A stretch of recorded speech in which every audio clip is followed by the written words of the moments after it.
নমস্কার। অনেক দিন আপনাদের সাথে দেখা সাক্ষাৎ হচ্ছে না, সেই জন্য মনটা খারাপ লাগছে। কারণ সময় মতো আপনাদের কোনো কিছু দেখতে পারছি না, আপনাদের কাছে আমার বার্তা পৌঁছে দিতে পারছি না। এই এত সুন্দর একটা সরস্বতী পুজো গেল। সরস্বতী পুজো মানেই হচ্ছে ছাত্রছাত্রীদের একটা বিশেষ দিন। বিশেষ করে যারা বিদ্যার্থী, তাদের তো সরস্বতী বিদ্যা দেবে, বুদ্ধি দেবে, জ্ঞান দেবে, মানবিক এবং মানসিক যে বিকাশ সেটা আসবে, এটা আমরা আশা করি, আশা রাখি, প্রার্থনা করি আমরা। কারণ বিদ্যার দেবী, জ্ঞানের ভাণ্ডার, জ্ঞানের দেবী, যেখানে তার বাহন হংস, সেই হংসে আমাদের যে প্রতীক, আমাদের যে পুরাণ, আমাদের যে বেদ, আমাদের যে সংহিতা, সেসব যারা অধ্যয়ন করেন তারা আরও বেশি ভালো জানবেন, তারা আরও বেশি ভালো বলতে পারবেন।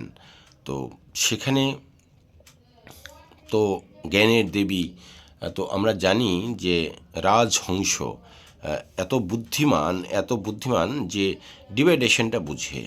মানে দুধ, এটা কথিত আছে যে দুধ আর জলকে তারা নাকি বুঝতে পারে যে কোনটা ভালো কোনটা মন্দ, অর্থাৎ জ্ঞানের বিকাশ, সেটা যে ভালো জিনিস সেটা নিশ্চিতভাবে সমাজের ভালো মানুষ যারা রয়েছেন, যারা জ্ঞানীবান, গুণীবান, সাধুজন, সজ্জন যারা, তারা তো ভালো মন্দ নিশ্চিত বুঝতে পারেন। তো সেই যে জ্ঞান, সেই যে রাজহংস, তিনি মানে আমাদেরকে এটা অন্তত বোঝায় যে ভালো এবং মন্দ। তুমি জলকে এবং দুধকে, দুটোই প্রয়োজনীয়, বাট যে ফারাকটা সেটা বুঝতে পারে এবং কার্যক্ষেত্রে সেটাকে প্রয়োগ করে। ফলে আমরা সেই জ্ঞানের দেবীর আরাধনায় ব্রতী হই। আমাদের ছাত্র সমাজ, যুব সমাজ, সেখানে ছাত্রছাত্রী, শিক্ষক শিক্ষিকা, যারা মানে কলা কৌশলী, যারা সংস্কৃতিবান মানুষ, সংস্কৃতিপ্রেমী মানুষ, তারা সকলেই এই অনুষ্ঠানকে অনেক বেশি গুরুত্বপূর্ণভাবে উদযাপন করে থাকেন।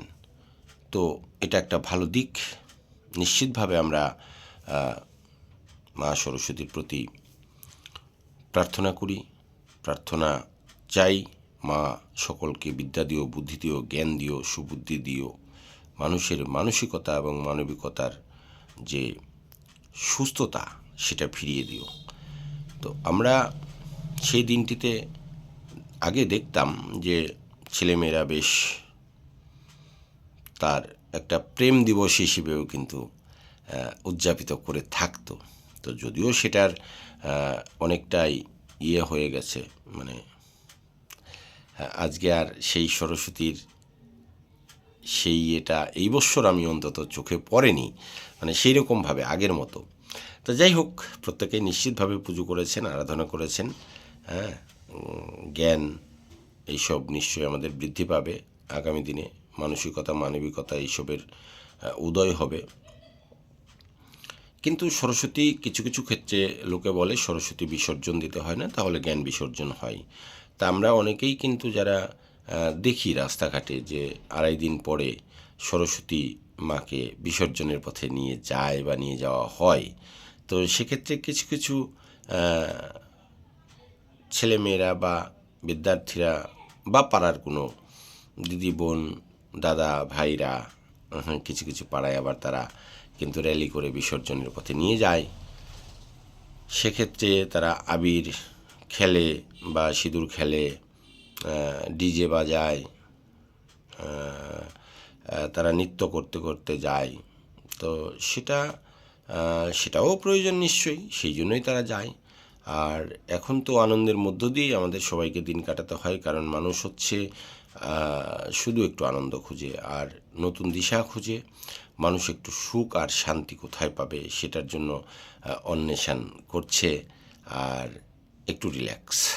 দিনের শেষে মানুষ সমস্ত কিছুর শেষে আশায় থাকে, একটা দিন যায় আর একটা দিনের অপেক্ষা, আগামীর অপেক্ষায় মানুষ বেঁচে থাকবার চেষ্টা করে।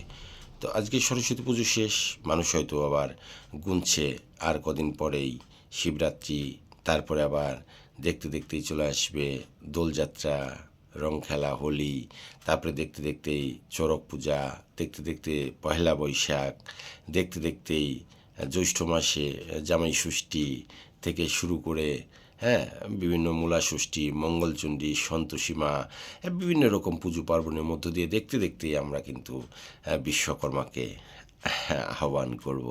আর বিশ্বকর্মা মানেই মাঝখানে পড়ে যায় রথযাত্রা। জগন্নাথ দেবের আগমনের সাথে সাথে আমরা মা দুর্গার যে কাঠামো সেটাতে পুজো পার্বণ শুরু করে দিই। কাজেই এই যে এত সুন্দর দিন আমরা অতিবাহিত করি, সেই সুন্দর সুন্দর চিন্তাভাবনা আমাদের মধ্যে, আনন্দের চিন্তাভাবনা, আগামীর স্বপ্ন, আগামীর ভবিষ্যৎ দিশা, সমস্ত কিছু মিলিয়ে দেখতে দেখতে আমাদের কিন্তু দিন কেটে যাচ্ছে, একটা করে দিন যাচ্ছে, আমরা কিন্তু একটা করে সময় পার করছি। সেই পারের মধ্য দিয়ে আমরা যদি সমাজের জন্য একটু ভাবি, মানুষের জন্য যদি একটু ভাবি, তাহলেই কিন্তু আমাদের সমাজ আরও বেশি বিকশিত, প্রস্ফুটিত হবে। আমরা মানুষ বলে যে জীব বা মানুষের নামের যে বিশ্লেষণ, সেটার কিন্তু অনেক বেশি আসবে। সবাই ভালো থাকবেন, সুস্থ থাকবেন।